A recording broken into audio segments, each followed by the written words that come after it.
Lassem, président d'honneur de la FIDH, qui l'enregistra et qui va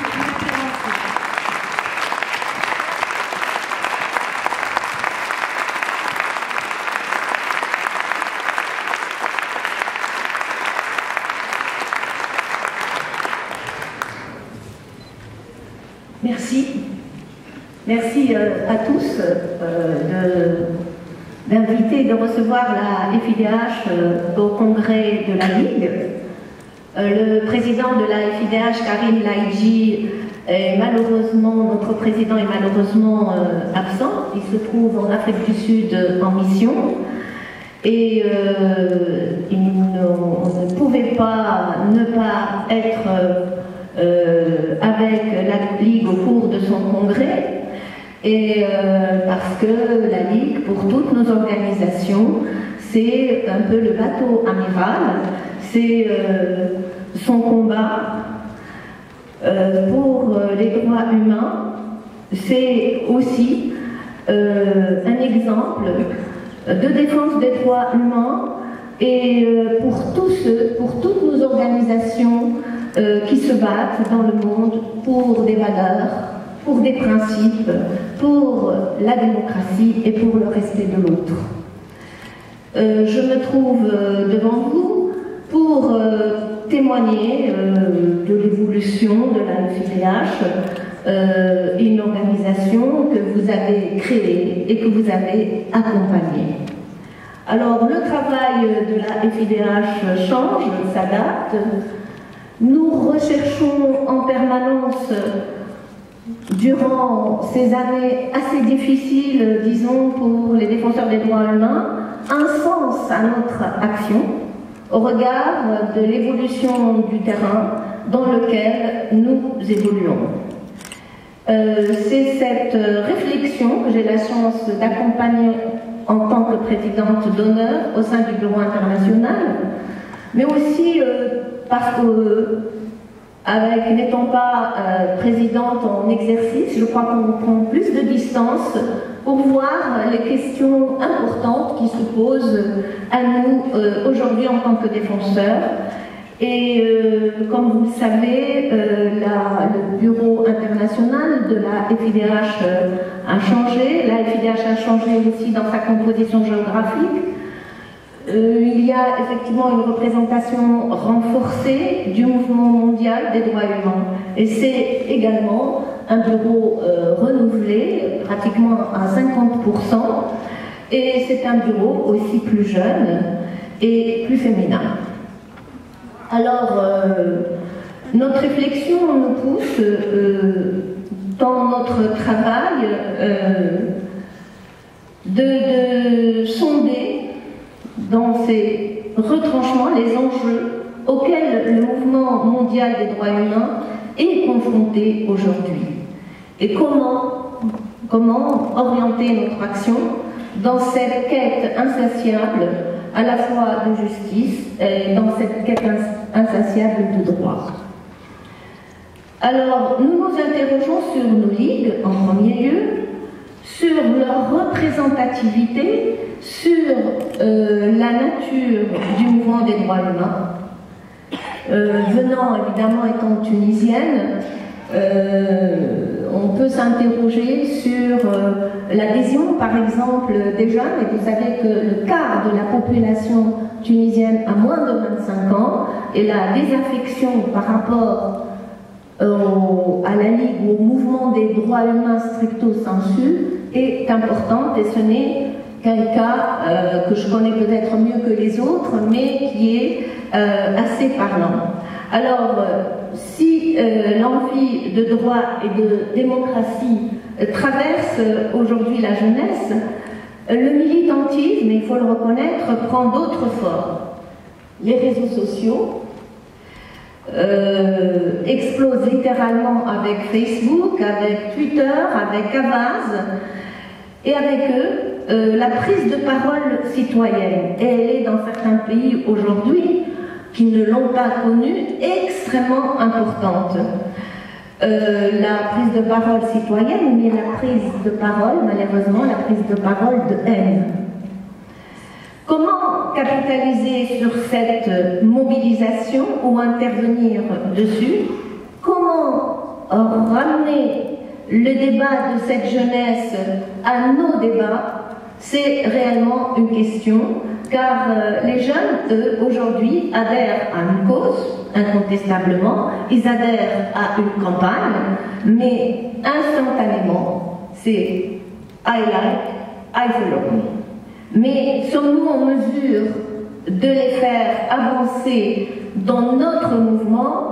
Et comment aller plus loin? C'est une vraie question aujourd'hui qui se pose à nous, aussi bien à la FIDH qu'à ses organisations membres. Quelle forme cela pourrait prendre? En tous les cas, nous ne croisons pas les bras à la FIDH, nous essayons de trouver des solutions en commun. Moi, je rentre de Guinée, où nous suivons un partenariat renforcé entre la FIDH et l'Organisation guinéenne des droits de l'homme, que nous accompagnons au quotidien. Je peux dire que là, nous travaillons au quotidien dans la mobilisation en faveur, bien sûr, de la défense des droits humains, mais aussi d'une réforme de la justice. Nos formes d'accompagnement, évidemment, ont changé, ou ont évolué, disons. Nous avons ouvert nos bureaux, nous avons ouvert des bureaux de la FIDH dans plusieurs pays, mais ce sont des tests, ce sont des expériences dont on a trouvé des financements pour qu'aujourd'hui, que ce soit en Guinée, que ce soit au Mali, que ce soit en Côte d'Ivoire, en Tunisie ou en Birmanie, il y a aujourd'hui des équipes, non pas seulement des militants, ça des militants, on en a toujours eu dans nos organisations, mais des équipes aujourd'hui qui accompagnent cette militance par un suivi plus professionnel, disons, parce que c'est le temps qui le veut. Comment aujourd'hui travailler avec les autorités, comment aller trouver un budget, comment s'organiser, ça ne renforce, dans l'idée de renforcer évidemment leur militantisme, et nous œuvrons auprès de nos ligues à renforcer évidemment sur le terrain leurs actions. Dans d'autres situations, la mobilisation de la FIDH est aussi évolutive. Évidemment, la question qui nous unit tous, c'est la Palestine. Et l'accent de notre mobilisation sur l'impunité des crimes, aujourd'hui, peut, dans tous les cas, c'est notre espoir, c'est de faire bouger les lignes d'un conflit majeur qui dure depuis évidemment 6 décennies et qui cristallise les tensions internationales.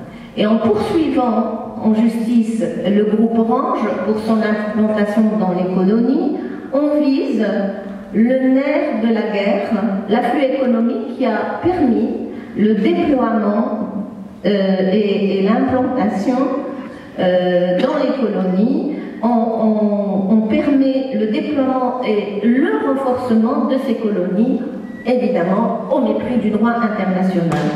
Et je souligne, et bien évidemment, c'est vraiment là un exemple de notre coopération, de notre travail sur le terrain avec la Ligue française, évidemment, c'est l'importance et l'excellence de ce partenariat pour mener cette action précisément. Alors, où que nous nous déployons, notre intervention requiert une coordination et un renforcement. Car le mouvement mondial des droits humains est aujourd'hui, et nous le savons tous, attaqué, pris à partie, et le mal a pris plusieurs formes. Évidemment, nous sommes rompus à la bataille en faveur de la démocratie et des droits humains, mais même si nous avons été victorieux en Tunisie, avec une constitution extrêmement importante, avec la levée des réserves à la CEDAW, avec la ratification d'un nombre significatif de textes internationaux, notre mission n'en est pas moins à ses débuts, disons à ses prémices. Car tout cela se déroule sur fond de crise ou de désaffection économique dans un monde globalisé où les droits économiques, sociaux, civils et politiques des citoyens sont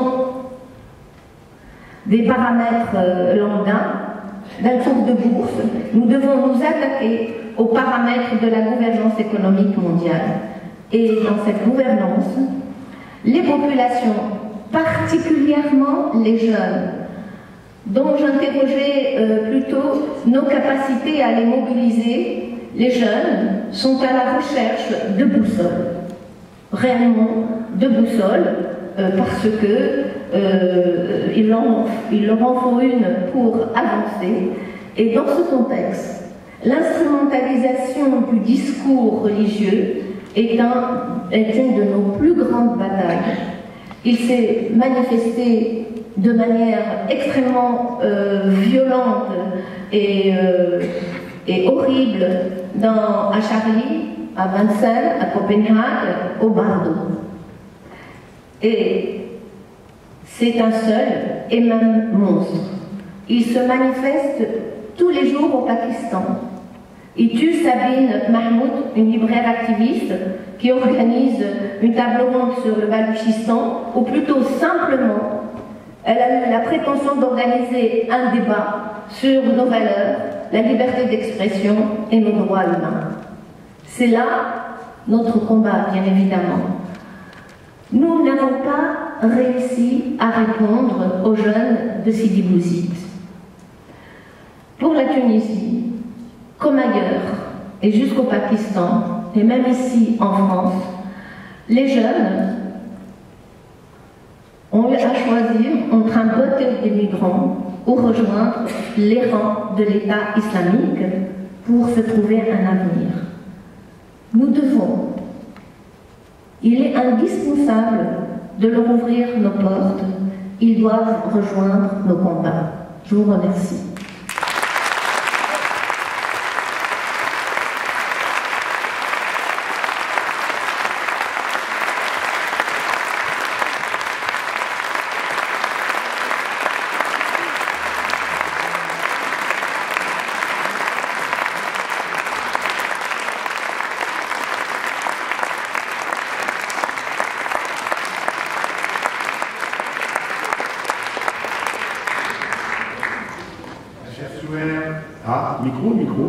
Ma chère Souhair, merci de ta présence et merci d'autant plus de ta présence que, comme tu l'as dit, tu es entre deux pays, donc tu es en plein jet lag, c'est formidable. Merci de ta présence et merci de ton message qui nous rappelle à la fois nos histoires communes, partagées et nos responsabilités qui sont uniques. Cette présence, je crois, atteste que la Ligue des droits de l'homme, que nous, continuons d'accompagner l'AFIDH dans son activité et dans son développement, comme l'AFIDH nous accompagne et que nous le faisons en animant à la fois l'Association européenne des droits de l'homme et le réseau euro-méditerranéen des droits de l'homme, deux organisations qui, par leur proximité de terrain, font la démonstration de leur utilité et de leur efficacité. De ce point de vue, nous avons un peu le même problème que les grandes multinationales. Il nous faut vendre le même produit, les droits de l'homme, partout dans le monde, mais en veillant à le décliner en termes de proximité.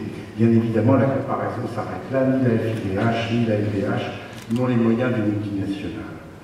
C'est dommage parce que si l'activité internationale n'a jamais été facile, qu'elle a toujours été chronophage et très coûteuse, il faut le dire, elle se double aujourd'hui d'un train de difficultés qualitatifs, très particuliers. Rarement comme aujourd'hui, le monde a été à ce point bousculé, difficilement lisible, torturé dans ses rapports internationaux parfois ardus à déchiffrer. Ce qui explique, soit dit en passant, qu'il faut parfois prendre le temps de la réflexion avant d'arriver au moment de la prise de position. Alors le monde est devenu beaucoup plus compliqué et plus violent, mais nos tâches demeurent. Il s'agit partout, c'est une tâche considérable, de défendre les défenseurs des droits. Nous l'avons fait notamment en nous mobilisant au moment de l'arrestation d'Alès Bialyatsky, le président de notre association éponyme au Bélarus. Nous l'avons fait évidemment, et nous continuons à le faire, en essayant de prendre en compte toutes les dimensions des crises qui violentent la logique des droits. À la fois les enjeux de justice pénale internationale, mais aussi des questions, entre guillemets, nouvelles qui surgissent, autour de l'environnement, autour de la gestion sociale, humaine et de droit des grands réseaux qui aujourd'hui font l'humanité, technologique ou autre. Et nous le faisons dans de grandes difficultés d'organisation. Nous ne sommes pas les seuls, ce sont des difficultés qui appartiennent au moment historique que nous traversons, à l'écroulement de certains modèles, à l'échec d'autres modèles, et peut-être à notre difficulté collective à accoucher de modèles nouveaux, plus en phase avec les attentes. Peut-être que notre regard tourné vers la jeunesse n'est finalement qu'un regard tourné vers nos propres difficultés, à penser très précisément les termes de l'avenir.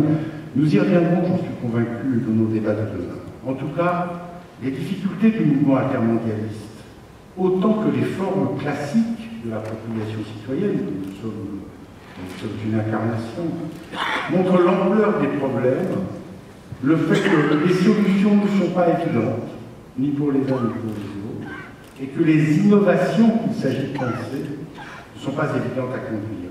Je crois que dans ces difficultés, nous partageons des grands points de repère. Le refus de l'injustice, les valeurs de solidarité sur laquelle, je dois le dire, je pense personnellement que nous pourrions faire beaucoup plus, et la construction d'un cosmopolitisme, au bon sens du terme, autour d'une réflexion sur les biens communs, sur les droits fondamentaux, et aussi sur une mutation historique et profonde de ce qu'est la propriété elle-même. Car au-delà de ce qu'il est convenu d'appeler les biens communs, il y a d'autres biens qui ne sont pas encore considérés comme communs, mais qui mériteraient qu'on leur accorde cet adjectif. Voilà, c'est un champ de réflexion absolument immense. Nous sommes contents de ne pas être seuls sur ce champ et de rencontrer les efforts de la FIDH. Le seul souhait que nous pouvons faire, c'est de continuer à travailler toujours mieux ensemble sur la base d'une réflexion menée de concert et en amont de l'action. En tout cas, merci. Dernier mot, il y a quelques semaines, nous étions ensemble, place de la République à Paris, pour dénoncer avec les mêmes accents les attentats qui avaient frappé le peuple tunisien à travers le Bardo. Aujourd'hui, toi qui as partagé avec moi la place de la République, j'ai le plaisir de t'offrir la place de la Nation.